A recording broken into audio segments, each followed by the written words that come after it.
Alright, a quick recap. So we didn't get all the wood split yesterday. Didn't get the compost put on the garden. So today we're back at it again. We're going to be working on finishing up getting the wood pile split down and put in the barn. One of the things that happened yesterday was the wood pile fell over, and just now I've got a huge pile of firewood that's, you know what, I'm not even going to mess with it. I'll just burn it as it is, and I'll just keep adding to the pile.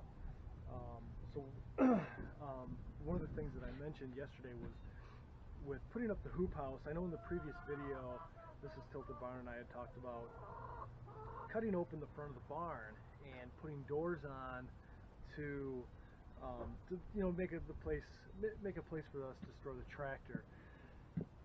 We thought about that some more, and the logistics were going to be pretty tough because the barn is really tight as it is, and to throw this tractor in there is going to make it even tighter, which means in the busy seasons, yes, those are my chickens, so you got to see it when I'll get some video of them tearing into the bugs when I tip over some of the wood from the wood pile. They're pretty animated, and they're pretty excited to get into the bugs. But so we decided not to put the tractor in the barn. It just was going to be a logistical nightmare. We were going to be tight for space, especially in the summertime when we were storing pig feed and chicken feed and everything else.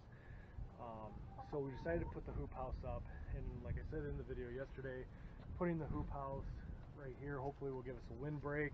So one of the things we're also going to be working on is grading down that area, getting that bark out of there, and just kind of doing some prep work so that when the hoop barn does show up this week, we can just set it up, anchor it, and be good to go. So come on along. Alright, so you heard me talking about the bugs in the wood pile. A mouse just ran out. Let me see if I can't get it. There she goes. So one of the chickens got the mouse. Look at that. They already got that thing killed. Like, this is literally seconds from when that mouse ran out. That is one proud little hen. Come on, Scout, leave her alone. So this is what happened to my nice wood pile. It just, those small pieces, they're unstable, and luckily it fell forward and not backwards. Ignore the electrical panel without the cover. So, yeah, so we're just going to start throwing it in here, and we'll just burn it like it is. Alright, so Scout found his ball, and he is excited.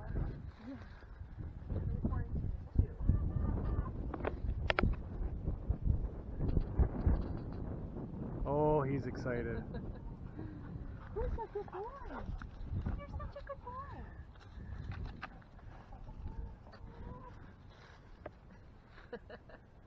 He blows past it and doesn't realize. He's just so excited. Oh, I know. I know.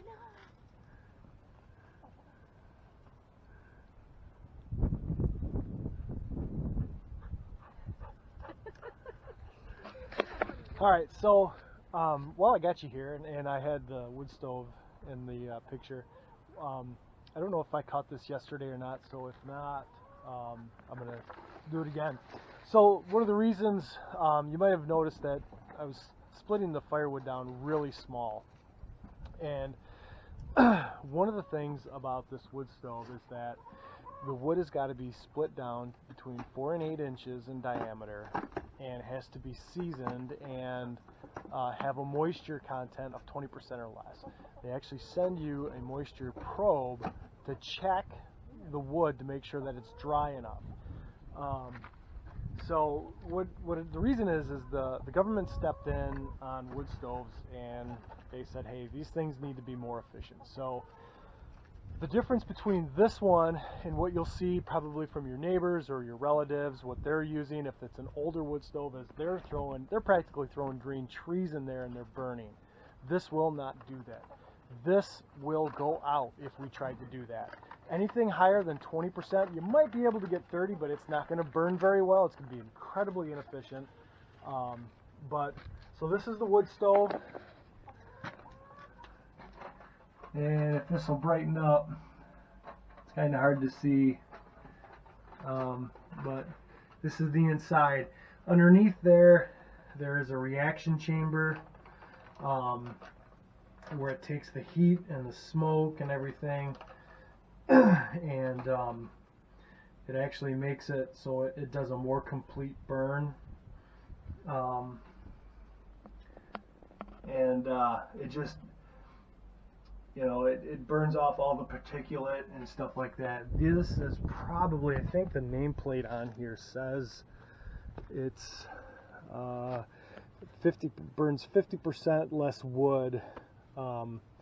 So, this is why we're splitting everything down so much further and so much smaller. It just, it uses less wood doing it this way, and it's just more efficient.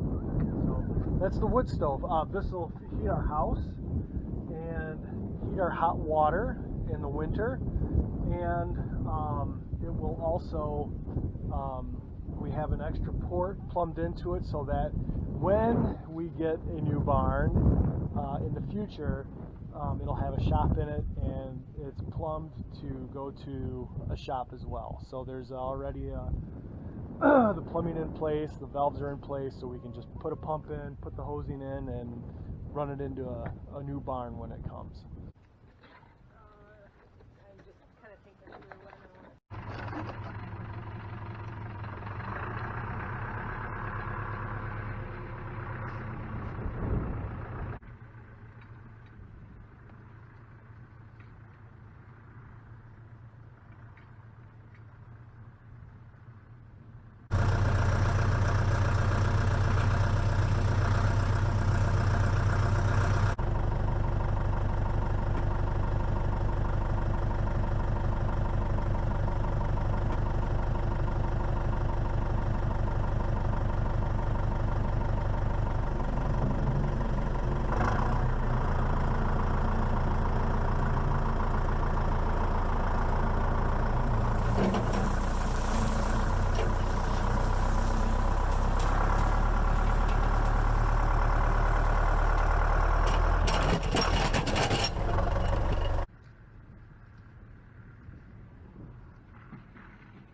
Alright, let's try this.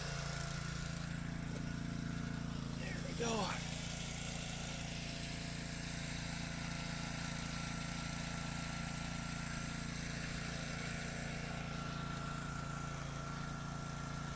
They are going bonkers.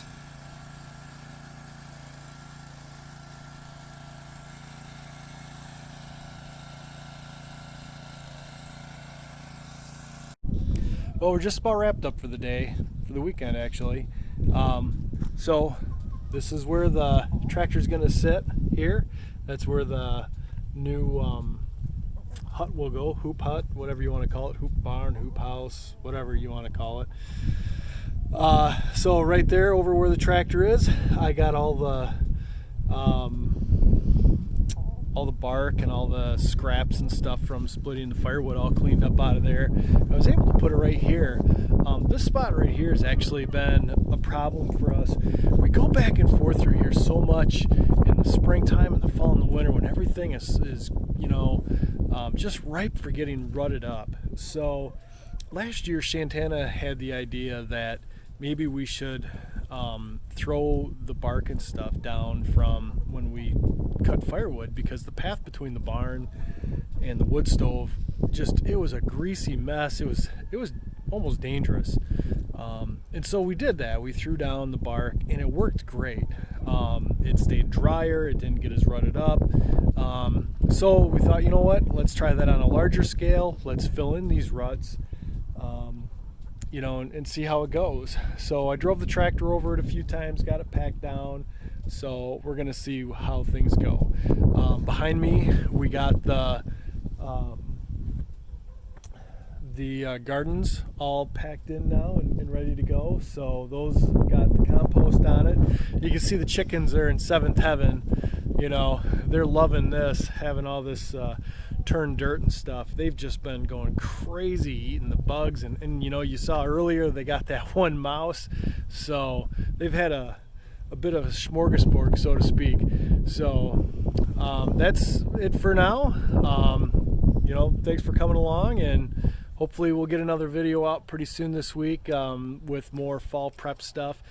I know it's not as sexy as the stuff we do in the summer with haying and stuff like that, but you know, we do have some big news coming up. I don't know if it's going to make the next video, probably we'll see, but we do have some big news coming up for the farm really soon, so we're excited to share that with you as well. So we'll see you later, and thanks for following along. I just wanted to give a quick follow-up on the 5420. I realized after putting this video together that I had the tractor in there and didn't really explain what happened. So obviously we got the tractor back. You can see it back there, and obviously in the video you can see us using it.